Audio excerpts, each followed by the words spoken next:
तर पहिले आपलं नाव आणि पद आणि आपली संघटना कोणती आहे सांगा.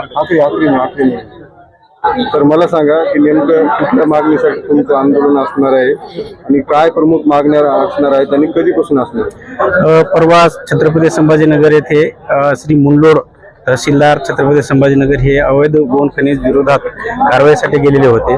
कारवाई करत असताना 150 ते 200 वाळू माफियांच्या झुंडांनी त्यांची गाडी अडवली आणि त्यांना कारवाईपासून रोखलं आणि त्याबाबतची फिर्याद देण्याकरता पोलीस स्टेशनला जिन्सी पोलीस स्टेशनला तहसीलदार गेले असता त्या ठिकाणी प्रशासनामार्फत फिर्याद मिळून आरोपींवरती कारवाई करण्याऐवजी तेथील SHO त्याच्यानंतर ड्युटी ऑफिसर आणि तिथले पोलीस निरीक्षक तहसीलदारांची फिर्याद न घेता तहसीलदारांचीच गाडी जप्त केलेली आहे.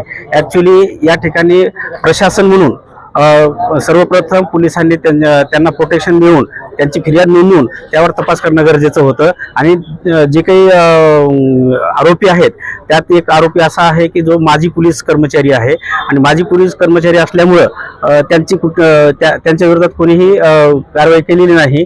त्याचबरोबर तो माजी पोलीस कर्मचारी असून सुद्धा आज रोजी त्या अनेक असे आजी कर्मचारी आहेत की ज्यामध्ये त्यांच्या पोलीस कर्मचाऱ्यांचे हायवा हा सर्रासपणे चालतात. त्याच्या विरोधात पाहिजे असेल तर आम्ही पुरावे देण्यास तयार आहोत. त्यामुळं तहसीलदारांनी जी काही फिर्याद दिलेली ती न करता त्यांनाच त्यांची गाडी जप्त केलेली आहे.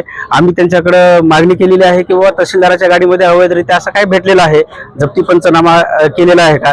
कुठल्याही एखादी वाहन जर आपल्याला अचानकपणे पकडायचं असेल तर DYSP दर्जाचा अधिकारी त्या ठिकाणी असणं गरजेचं आहे आणि DYSP किंवा ACP दर्जा कमिशनरेटमध्ये ACP दर्जाच्या अधिकाऱ्यामार्फत ती जप्ती करणं आवश्यक आहे. तर कोणत्या DYSP किंवा कोणत्या ACP दर्जाच्या अधिकाऱ्यांनी ती वाहन जप्त केलेलं आहे, जप्ती पंचनामा काय आहे, त्याची व्हिडिओ रेकॉर्डिंग काय आहे आणि त्याच्यामध्ये काय सापडलेलं आहे याची सुद्धा आपण मागणी केलेली आहे. आणि हा विषय फक्त एका तहसीलदाराचा नाही किंवा एका मुंडोडचा नाही, हा विषय हा प्रशासनाचा आहे, एक रेव्हेन्यूचा आहे, एक पोलीस प्रशासनाचा आहे. दोन्ही व्यक्ती जी पोलीस आहे ती एक पोलीस प्रशासनाचा भाग आहे आणि दुसरी तहसीलदार जी आहे ती महसूल प्रशासनाचा भाग आहे आणि ह्या दोन्ही यंत्रणा ह्या शासनाचे भाग आहेत. जर शासनाच्याच एका यंत्रणेने दुसऱ्या यंत्रणेला अवैध गोवन खनिज विरोध किंवा अवैध धंद्याच्या विरोधात कारवाई करत असताना जर रोखत असेल तर ही मोठी दुर्दैवी घटना आहे. या घटनेचा आम्ही नक्कीच निषेध नोंदवतो.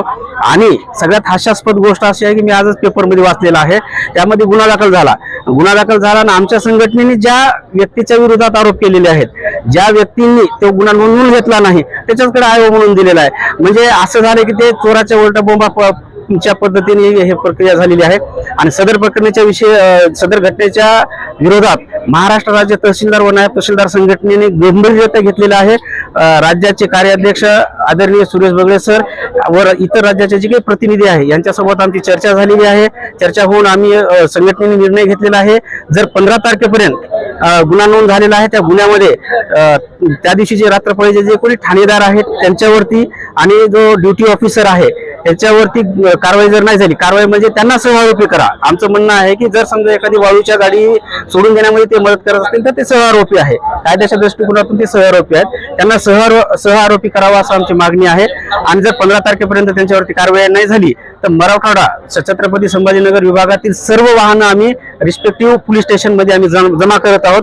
आणि आम्ही त्यांच्याकडून खात्री करून घेणार आहोत की बाबा तहसीलदार जर गोवन खनिजाच्या विरोधात कारवाई करत असेल तर त्यांच्याच गाडीत काय अवैध सापडत असेल तर आम्ही सर्टिफाय करून घेऊ आणि त्या गाड्यात त्यांना जप्त करून टाकू.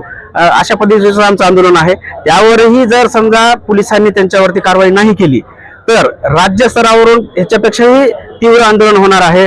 महाराष्ट्र राज्याच्या इतर जे काही महसूल संघटना आहेत त्यांच्याशी सुद्धा आमची चर्चा सुरू आहे. त्यांनी सुद्धा तीव्र शब्दात नाराजी व्यक्त केलेली आहे. त्याचबरोबर इतर ज्या काही लाईन डिपार्टमेंट आहेत त्यांनी सुद्धा याच्यावरती प्रतिक्रिया व्यक्त केलेली आहे की जर समजा महसूल डिपार्टमेंटच्या विषयी अशा पद्धतीने वागत असेल तर इतर डिपार्टमेंटनं तर ते पोलीसकडे न जाता काय करावं हा त्यांच्या मनात प्रश्न निर्माण झालेला आहे, भीती निर्माण झालेली आहे. अशा पद्धतीने आमचं आंदोलन आहे. आणि जर समजा याच्यावर कारवाई नाही झाली तर सर्व संघटना मिळून आम्ही तीव्र काम बंद आंदोलन आणि शासकीय वाहनं पोलीस स्टेशनमध्ये जप्त करणार आहोत. मला सांगा की अशी वारंवार हल्ले